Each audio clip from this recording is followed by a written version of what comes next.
하나님의 말씀 함께 보겠습니다. 하나님 말씀은 창세기 24장 61절부터 67절까지의 말씀입니다.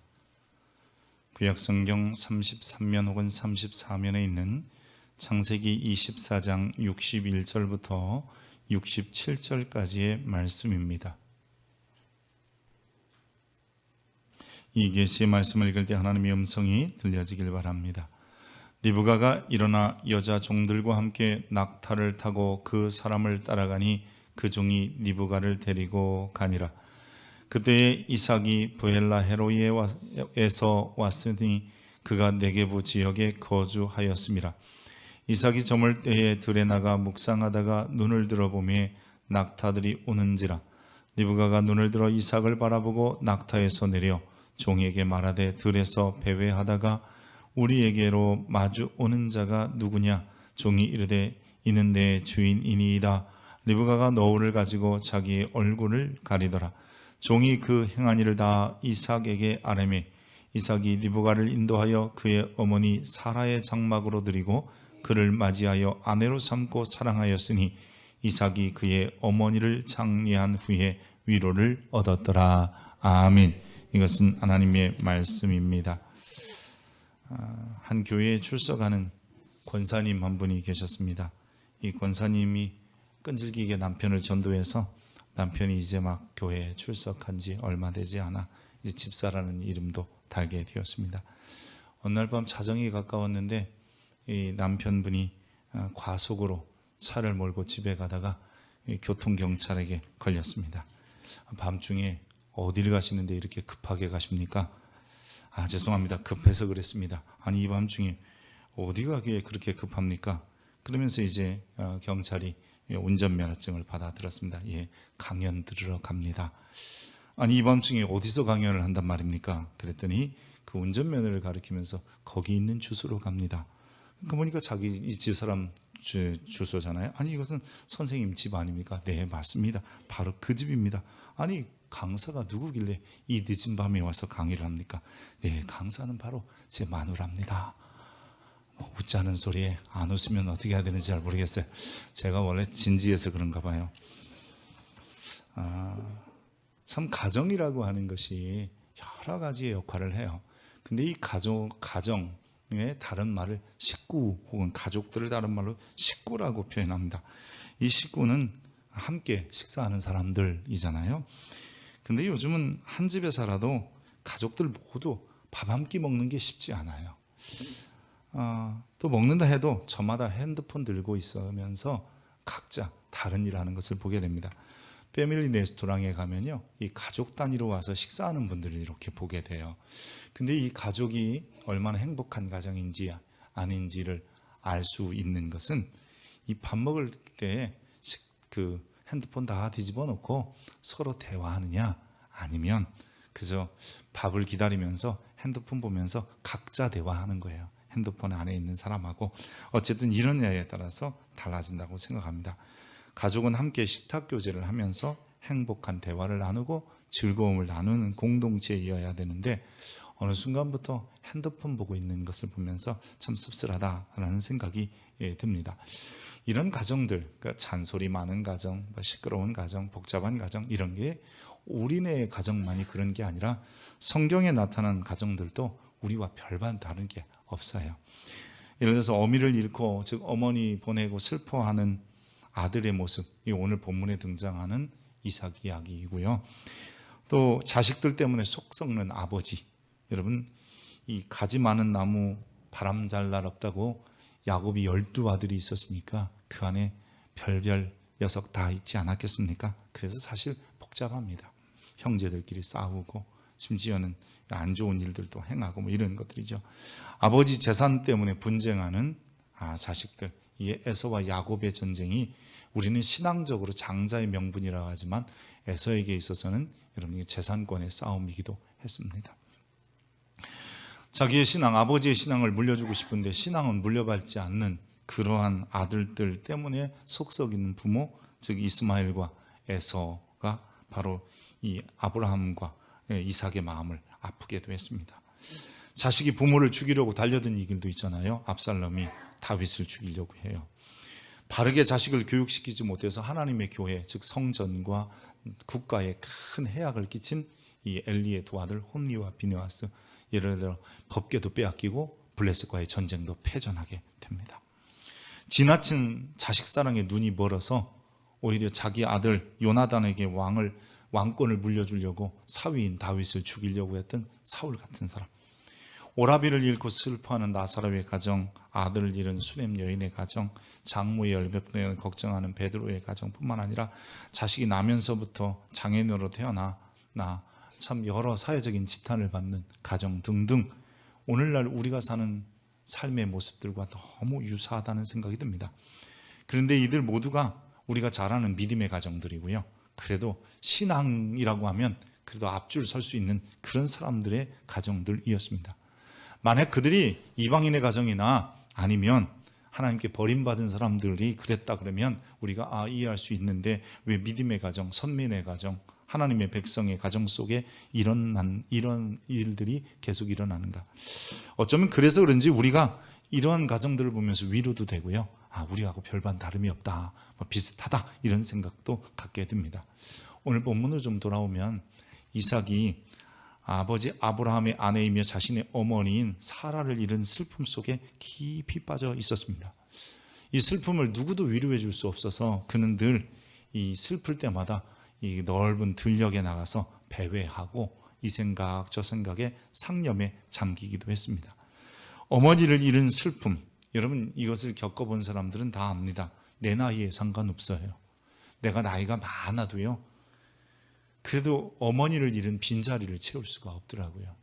또 어머니의 연세하고도 상관이 없어요. 90세가 되고 100세가 넘으셔도 내 어머니가 안 계시다는 이런 그 슬픔은 어떻게 위로할 수가 없더라고요. 장수하셨으니까 좀 위로를 받으세요. 호상이잖아, 이 정도면. 그럼에도 불구하고 그 어머니의 빈자리는 무엇도 채울 수 없다는 것을 깨닫게 됩니다. 그래서 그런지 이삭은 어머니가 생활하던 장막, 그 장막을 철거하지도 못하고 그대로 두는 거예요. 어머니 사라의 빈자리 때문에 외로워하던 아들 이삭. 그래서 그 이삭을 보면서 아버지 아브라함이 무슨 생각을 하냐면, 아무래도 짝이라도 찾아줘야 되겠구나라고 해서 신부감을 구하게 됩니다. 아브라함은 자신의 종 중에 하나를 선택해서 자신들의 형제들이 거하는 이 하란 땅 나홀의 성에 보내면서 친족 중에서 이삭과 적당히 맺을 만한 배필을 하나 찾아오라라고 합니다. 결국 이 종이 찾아온 사람이 리브가라고 하는 이삭의 아내가 될 사람입니다. 아브라함은 자기의 형제들이 살고 있는 땅에 가서 자기의 아들, 즉 엄마 때문에 슬퍼하고 있는 아들을 위하여 신부감을 구하게 됩니다.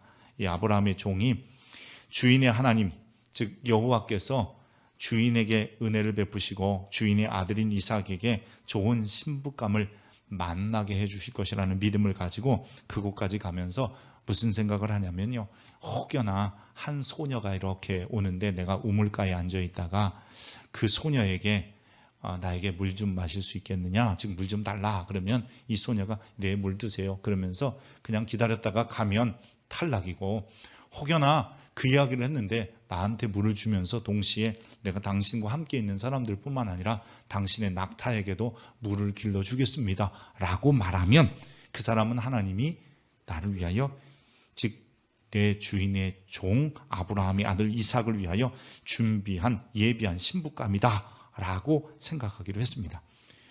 그래서 이런 마음을 가지고 있는데 마침 한 소녀인 리브가가 오게 되었고, 그 리브가에게 이 종이 그러는 거예요. 내게 물 좀 마시게 물 좀 줘라. 그랬더니 그 물을 주면서 내가 당신의 낙타에게도 마시게 하겠습니다 이렇게 말하는 겁니다. 그래서 이것은 하나님이 주신, 하나님이 만나게 하신 기회다라고 생각하고 그 집에 어쨌든 가게 되었더니, 가서 보니까 마침 그 사람이 누구냐면 이 바로 아브라함의 동생 나홀의 아내 밀가의 아들 부두엘의 소생이에요. 그러니까 아주 잘 친족 중에 한 사람을 만나게 된 거죠.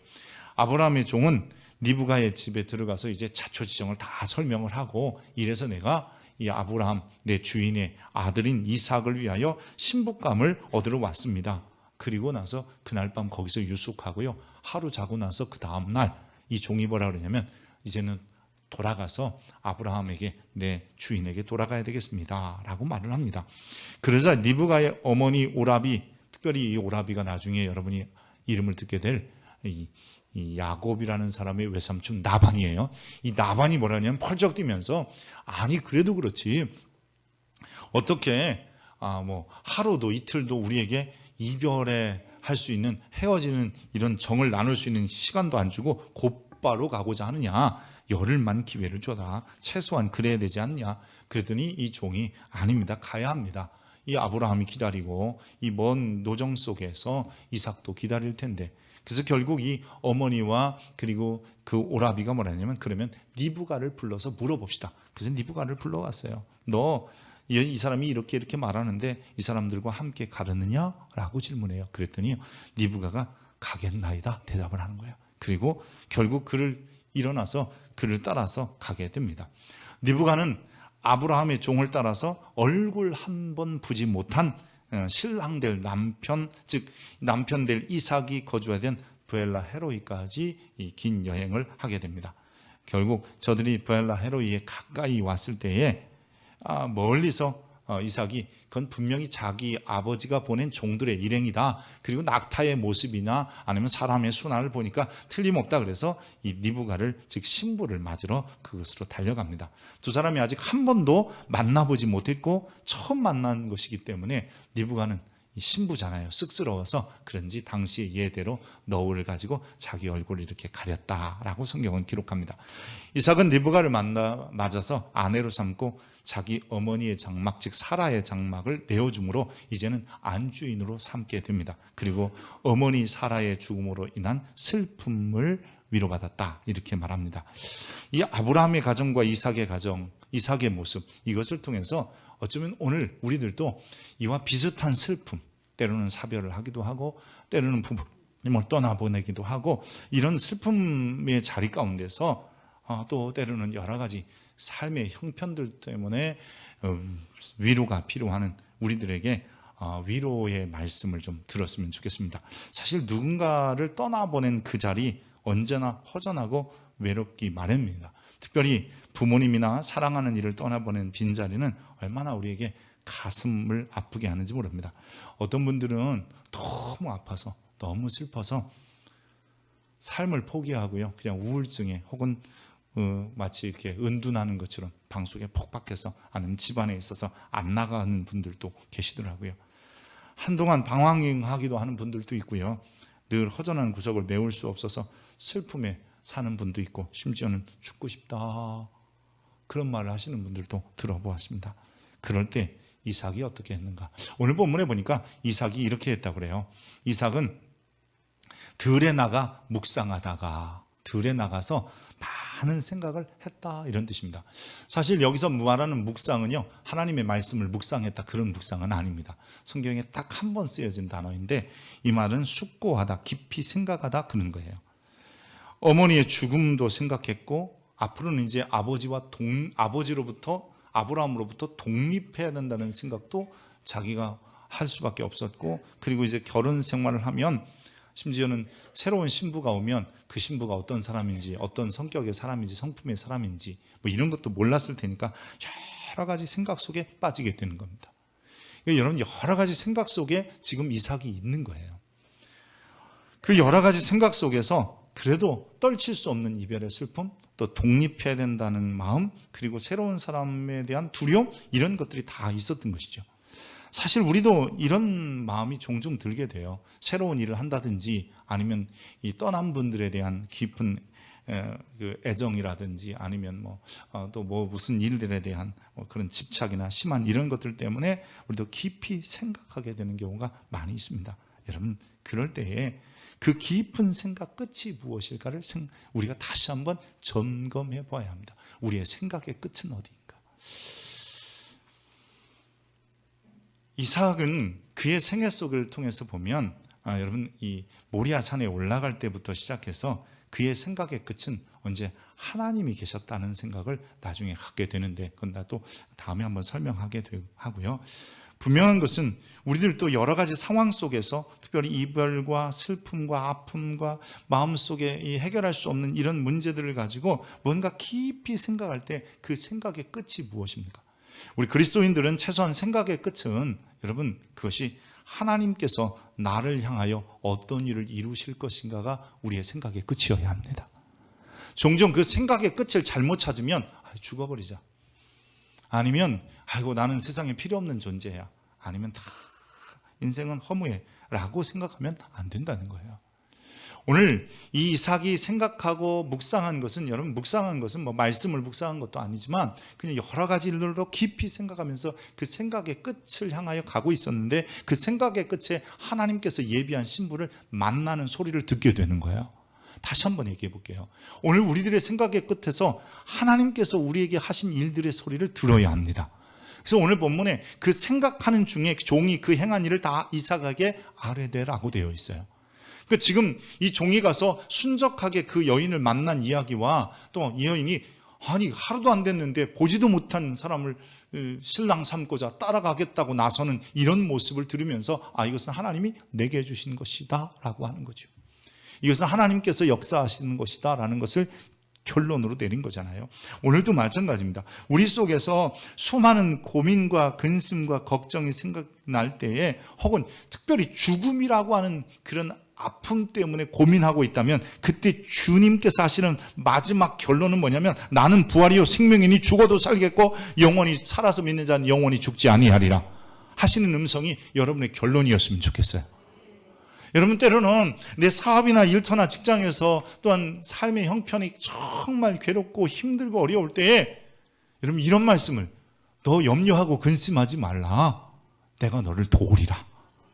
여러분 이런 음성이 들렸으면 좋겠고요. 또 때로는 내가 정말 버림받은 것 같고 혼자 있는 것 같고 할 때 주님께서 내가 너를 버리지 아니하며 내가 지명하여 너를 불렀나니 너는 내 것이다, 이런 결론에 이를 수 있기를 축복합니다.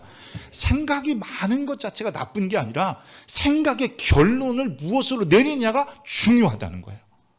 만약에 이삭이 그냥 수없는 생각 속에 독립해야 되는데, 새로운 아내, 즉 아내를 얻으면 내가 삶의 책임감과 삶의 짐이 생길 텐데, 아니 그리고 어머니의 슬픔 이걸 어떻게 해결하지, 단지 이런 순간 속에서 그의 결론이 지극히 인간적이고 지극히 사람적이고 지극히 자기중심적이었으면 꼭 결혼해야 되나, 꼭 내가 책임져야 되나, 이런 생각, 수없는 생각으로 엉뚱한 결론을 내렸을 것인데, 그 소리를 듣고 이건 하나님이 하셨구나 라는 것을 들으니까 소망이 생긴 거예요.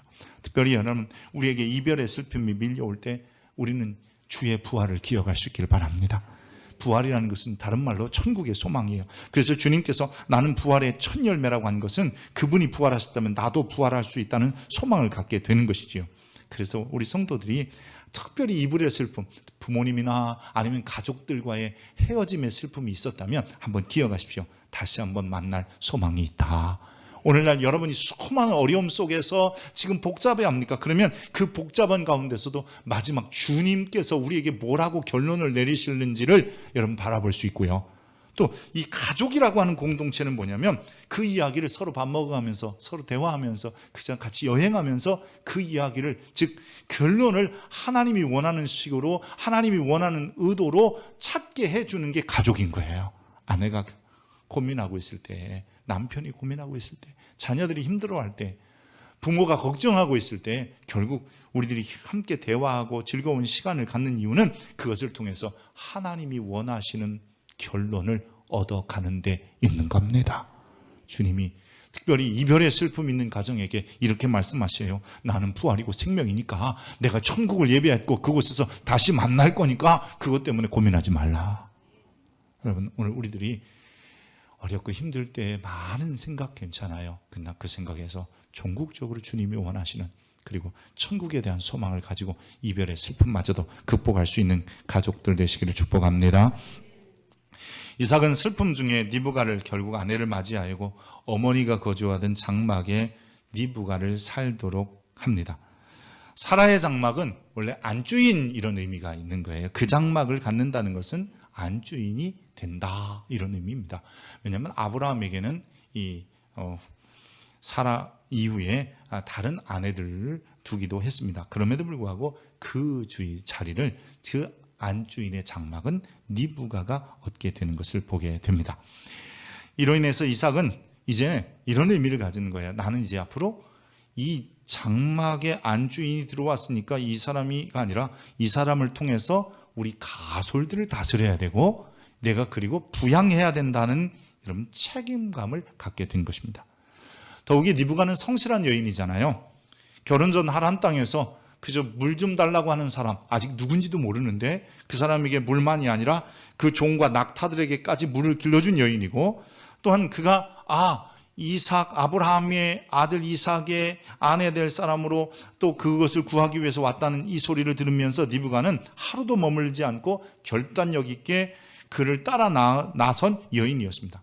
심지어는 만나보지도 못한, 어떻게 생겼는지, 어떻게 성격이 있는지, 아니면 뭘 하는지도 잘 모르는 그 이삭을 만나기 위하여 먼 길을 지체 없이 달려온 여인이었습니다. 이런 일들을 볼 때 리브가는 새로운 공동체, 즉 이삭의 아내로서 혹은 그 모든 가솔들의 안주인으로서 공동체를 이끌어갈 충분한 자질을 가진 여인입니다. 하지만 그 여인의 힘만으로는 안 되는 거지요. 그래서 그 여인을 아내로 맞이한 이삭이 이제부터는 더 큰 책임감을 통감하게 되는 거예요. 내가 이 안주인 리브가를 통해서 아버지가 내게 물려준 가솔들과 그리고 이제는 나와 함께 해야 될 아내, 그리고 그를 통해서 날 자녀들과 수많은 자기가 거느리고 있는 모든 이것들을 더 잘 관리하고 애써야 되겠구나라고 생각한 겁니다. 이삭은 자신에게 새로 생긴 부양가족을 돌보면서 이 아내와 함께 더 열심히 이전보다 최선을 다하여 그것을 관리해야 된다는 것을 발견하게 된 것입니다. 여러분, 창세기 26장에 보면 이삭이 그 땅에서 농사하여, 참 신기해요. 여러분, 제가 그냥 농사해서 그 해에 100배나 얻었고 라고 하는 것은 많이 얻었구나, 소출이 많아졌구나, 이런 의미도 있지만 여기에서 굳이 그 땅에서 농사하여라고 하는 표현을 썼다는 거예요. 지금이나 그때나 이스라엘 땅은 농사하기 힘든 땅이에요. 오히려 유목하고 이런 땅이었는데 농사하여 그 해에 100배나 얻었고, 이것은 이 100배나 얻었다, 그래서 그것을 여호와께서 복을 주심으로라고 성경은 쓰고 있지만, 다른 말로 말하면 그가 자기가 거느리고 있는, 즉 부양해야 될 가족, 그리고 종들, 그리고 수많은 이 기르는 양떼들, 하여튼 이런 것까지를 전체를 생각한다면 그만큼 100배나 더 노력했다라는 의미를 가지고 있는 거예요. 여러분, 양들을 치더라도 목자들이 더 좋은 초장을 찾기 위해서 수많은 여행을 해야 되는 거죠. 즉 많은 곳을 다녀야만 좋은 풀들을, 그리고 양들은요, 풀을 한번 뜯어먹기 시작하면 뿌리까지 캐먹는다는 특징이 있대요. 그래서 빨리빨리 몰고 다녀야 다음에 또 풀이 나고 자랄 수 있다는 거예요. 그런데 그 땅에서 농사하여, 이건 정착하면서 살았다라는 의미도 있지만 사실 이것은 그만큼 수고했다는 의미를 가지고 있는 거예요. 열심을 다하는 이삭의 모습 속에 하나님이 복을 더해 주신 거예요. 여러분, 우리도 가정을 위해서 열심을 할 때에 하나님이 복을 주시는 거예요. 내가 빈둥거리는데 복을 주시려고 생각하는 것이 그리스도인이라면 그 생각 자체를 내려놓아야 합니다. 이삭과 리브가는 서로를 위하여 자신의 역할과 사명을 다했다는 거예요. 그래서 이삭은 리브가를 통하여 그와 함께하는 모든 이들을 잘 관리하고 부양하고 그렇게 그 역할들을 감당하는 거죠. 이삭은 어머니 사라와 함께 살 때보다 더 많은 짐들을 져야 했고 더 많은 역할들을 감당해야 돼요. 그럼에도 그는 기쁨으로 감당해 가는 것입니다. 여러분, 떠난 사람은 떠나고 간 사람은 간 사람이다, 이래서가 아니라 자기가 이 땅에 남아서 해야 될 역할이 무엇인지를 발견하고 찾아냈기 때문입니다. 우리도 종종 떠난 분들에 대한 추억을 가지고 있지만 그래도 이 땅에 살아남은 내가 해야 될 일들이 더 크다는 것을 발견해야 되는 거예요. 이삭이 아내 리브가와 자녀들, 그리고 그와 함께한 모든 가솔들을 책임져야 될 의무를 새롭게 발견하게 된 것이라는 거예요. 이별에 대한 슬픔보다 내가 감당해야 될 책임과 의무를 깨달으니까 더 열심히 살게 되고, 심지어는 슬플 기회, 괴로울 기회, 아플 시간조차도 없었다는 거예요. 그래서 이삭도 아내 리브가를 맞이하여 어머니 사라가 사용하던 장막에 들이면서 위로를 받은 것은 단지 어머니 대신 니부가 이런 뜻이 아니에요. 이제 없는 것을 채워줄 수 있는 여인, 이것이 아니라 내 책임과 의무를 통감하고 자기의 역할에 집중했다, 이렇게 말하고 있는 것입니다. 여러분, 가정이라는 것은 뭐냐면 그 서로 자기에게 주어진 역할에 집중하는 거예요. 그래야 아름다운 가정이 있고요, 그래야 슬픔도 덮어지고, 여러분, 때로는 절망도 그 안에서 희망과 소망으로 바뀌고요, 그리고 괴로움도 이제는 바뀌어서 이 행복한 삶을 살게 되는구나라는 것을 알게 하는 것이 가정이어야 합니다. 우리 그리스도인들은 저마다 역할과 사명이 주어져요. 여러분, 지난주에도 말씀을 드렸지, 지난주인가요? 소명이 뭐냐라는 얘기를 한 적이 있어요. 소명은 하나님께서 나를 부르셨다는 게 소명이라면, 사명은 왜 부르셨느냐, 즉 내가 부름받은 내가 무엇을 위하여 살아야 되는지가 사명이에요. 우리 그리스도인들은 그 사명의식을 갖고 살아야 돼요. 하나님이 나를 왜 부르셨을까? 여러분, 아주 간단해요. 이삭은 남편의 역할을 다 하라고 하나님이 그를 남편의 자리로 부르신 거고, 가정 안에서는 때로는 이제 에서와 야곱을 낳았을 때는 아버지의 역할을 다 하라고 하나님이 그를 부르신 거잖아요. 오늘 우리들도 그래요. 때로는 아내로서 역할을 다하는, 남편으로 다하는 역할을 다할 때 낙심할 기회가 없어요. 여러분, 부모의 사명과 부모의 역할을 다하려고 하면 절망할 수가 없어요. 자라나는 자식들을 보면 엄마 아빠가 절망하고 좌절하고 포기하고 이럴 시간이 없는 거죠. 때로는 자녀를 혼자 키우는 홀부모 혹은 하여튼 혼자 키우는 그런 가정들을 보면 여러분, 그들의 사명감이 남다르다는 것을 알 수 있습니다. 여러분, 이렇게 부모의 사명, 자녀의 사명, 이 가정 안에서를 얘기하는 거예요. 혹은 우리가 때로는 그런 모습, 그 남편과 아내의 모습 속에서 내가 해야 될 이 사명이 있다는 것을 알면 더 이상 여러분, 내 사명의 확신을 가지고 내가 역할을 감당해야 되는 그 확고한 의식을 가지면 슬퍼할 기회도, 좌절할 기회도, 절망할 시간도 없게 되는 겁니다. 자녀가 되어 자식의 역할을 하는 것이 우리의 가정 속에 나를 부르신 사명이고, 부모가 되어서 부모의 역할을 다 하는 것이 그 역할입니다. 때로는 우리의 가정 속에 빈자리를 느끼기도 해요. 예를 들어 이삭이 어머니 이 사라를 보내고 빈자리를 느낀 것처럼 말입니다. 그러나 그 빈자리가 느껴져도 내 사명이 무엇인지를 알면 오히려 그 빈자리 느낄 만한 여유조차도 없게 되는 것이에요. 더욱이 이삭은 리브가를 아내로 맞아들면서 어머니의 빈자리를 채운 게 아니라, 어머니 대신 아내가 생겼다가 아니라 자녀로서 어머니를 섬겼듯이 남편으로서 아내를 사랑하는 모습을 더 열심을 다해서 자기의 그 슬픔도 채워지고 있었다는 것이지요. 여러분, 성경이 우리에게 이렇게 가르칩니다. 남편들아, 이와 같이 지식을 따라 너희 아내와 동거하고 그를 더 연약한 그릇이요 또 생명의 은혜를 함께 이어받을 자로 알아 귀히 여기라. 이는 너희 기도가 막히지 아니하게 하려 함이라. 여러분, 남편들은 아내를 귀히 여겨야 하는 거예요. 아내들아, 이와 같이 자기 남편에게 순종하라. 혹 말씀에 순종하지 않는 자라도 말씀을 따라서 예수 안 믿어도 너희의 행위를 통해 아내의 행실로 말미암아 구원을 받게 하려 함이니, 그러기에 아내들은 남편에게 순종할 사명이 있는 것이에요. 자녀들아, 모든 일에 부모에게 순종하라. 이는 주 안에서 기쁘게 하는 것이니라. 여러분, 이게 자기의 역할이라는 거예요. 제가 지금 순종과 복종을 가리키는 게 아닙니다. 남편과 아내의 역할을 가리키는 게 아니라 자기들이 해야 될 사명이 있다는 것을 지금 말씀드리고 싶은 거예요. 여러분도 그렇게 되기를 축복합니다. 그럴 때 슬퍼할 기회나 괴로워할 기회나 절망할 기회가 아니라 오히려 그렇게 자기 역할을 감당할 때 서로에게 또 상대를 통해서라도 다시 한번 감동을 받고 새 힘을 얻는 가정을 이루어갈 수 있게 되는 것입니다. 어떤 장애인 소식지에 감동적인 한 이야기가 실렸습니다. 캠핑을 떠난 일가족이 반대편에서 이렇게 달려오는 대형 버스와 정면 충돌해서요, 안타깝게 그 사고로 인하여 두 딸을 잃었고 아내는 전신마비가 되어서 2년 3개월 동안이나 병원에서 치료를 받고 퇴원하게 되었습니다. 퇴원해도 이 남편은 이 아내를 위하여 살 수밖에 없는 상황이 되었습니다. 근데 그 글에 이렇게 되어 있어요. 많은 사람들이 보기에는 우리 가정이 파괴된 가정이요, 가장 불쌍한 가정이라고 할지 모르지만 우리는 여전히 행복합니다. 이 남편이요, 새벽 3시부터 일어나서 아내에게 이게 몸을 움직여줘야 된대요. 그렇지 않으면 욕창이 생길까 봐 해서 자기는 잠도 몇 번 못 자고 아내를 이렇게 저렇게 누인다는 거예요. 그 밖에도 아내를 위하여 하는 일이 너무나 많아요. 하루에도 여러 번씩 기저귀를 갈아줘야 되고요. 참, 그런데 이 남편의 고백이 그래요. 사랑이 없다면 지쳤을 것입니다. 저는 지난 3년 6개월 동안, 그러니까 이 글에 기고할 때까지 3년 6개월 동안 집에서 이 부인을 돌본 거예요. 3년 6개월 동안 하루에도 여러 번씩 기저귀를 갈아주는 엄마와 같은 사랑을 하게 되었습니다. 이렇게 할 수 있는 것은 사랑입니다.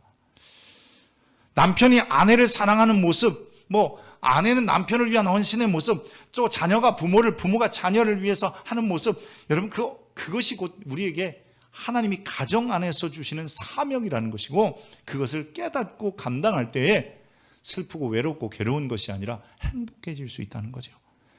대단한 일이 아니라도 그냥 부득불한 일이다. 내가 대단한 역할을 하지 않더라도 내게 주어진 작은 일이라도 그냥 감당한다. 이게 바로 가정 안에서 이루어지는 일이에요. 근데 사실 이 이야기는 한 그 장애인 잡지에서 읽은 거니까 제게 보기에는 이렇게 간접적인 이야기더라고요. 근데 제가 이런 이야기를 직접 저희 노예 안에서 보게 되었어요. 저희 노예에 김훈아 목사님이라는 분이 계십니다. 근데 이분이 늦게 결혼하셨는데 심지어는 자기 사모님과 나이 차이가 20살이나 납니다. 나이가 많이 드셔서 결혼하셨는데 20살까지 차이가 나는데 사모님이 20살이 더 많아요. 늦게 결혼하셔서 자녀도 없었습니다. 근데 사모님이 파킨슨병이 온 거예요. 그리고 심지어는 사모님이 걷다가 잘못해서 푹 주저앉으셨는데 척추 충만까지 오셨어요. 그래서 거동을 못하는 거예요. 그런 시간을 거의 10수년을 지내셨고 대소변을 받아내야 되는 것만 해도 5, 6년 이상이 되었어요. 집에 모시면서 그렇게 뒷바지를 하시는 거예요. 종종 이게 노예 때 모일 때마다 그 목사님을 뵈면 존경스럽잖아요. 어쨌든 그렇게 하신다는 게 쉬운 일이 아니거든요. 참 목사님 대단합니다. 그러면 늘 이렇게 말씀하세요. 무슨 소리냐. 사랑하는 마음이 있으면 이거 아무것도 아니더라. 한 번도 냄새 난 적도 없고 한 번도 괴롭다는 생각이 드는 적이 없다는 거예요. 가끔 엄마들이 아이들 기저귀 갈아주면서 냄새 안 난다고 할 때 그 이야기가 그런 이야기 같아요. 그러면서 뭐라고 하시냐면 살아있어 주는 것만 해도 감사하대요. 그렇게 한 시간이 흘러서 작년에 그 사모님이 하나님의 부르심을 받았습니다. 제가 노회장이라서 발인 예배 설교하러 갔는데 여러분 그 목사님이 뭐라 하냐면 더 잘해주지 못해서 미안하다는 거예요. 그러면서 눈물을 흘리시는 거예요. 내가 더 잘해줬어야 되는데. 우리가 그저 보는 모습이 종종 뵀거든요. 무슨 행사가 있으면 그 어렵고 힘든 사모님을 모시고 와요. 휠체어라도 모시고 오기도 하고요. 이랬던 분들을 계속 봐서 근데 그 모습이 얼마나 진실한가를 우리가 봤잖아요. 그런데 더 잘해주지 못해서 미안하다고 눈물을 흘리는데 제가 부끄러워서 뭐라고 설교할 말이 없었어요. 그냥 내가 해야 될 일, 부모님께, 자녀들에게, 남편과 아내에게 그것이 바로 사명이고 그게 바로 사랑이에요. 이삭이 그 일을 감당한 거예요. 특별히 대단한 일을 한 게 아니에요. 여러분 아브라함, 이삭, 야곱 중에 제일 인생에 그 성경에 짧게 기록된 사람이 이 세대 중에서는 아브라함이에요. 이삭이에요. 이삭이 제일 짧아요. 그리고 이삭이 한 일이 특별히 없어요. 그냥 그 아들에게 축복했다 이런 얘기 정도예요. 그러나 이삭은 최선을 다해서 자기 어머니를 잃은 슬픔 그리고 그 가정을 행복하게 이끌어가려고 자기 역할을 다 했다는 거예요. 우리 성도들에게도 주어진 사명이 있고 역할이 있어요. 가정 안에서 말하는 거예요. 지금요. 내 가정 안에서요. 어머니로서, 아버지로서, 남편으로서, 아내로서 혹은 자녀들로서의 사명과 역할이 있는 거죠.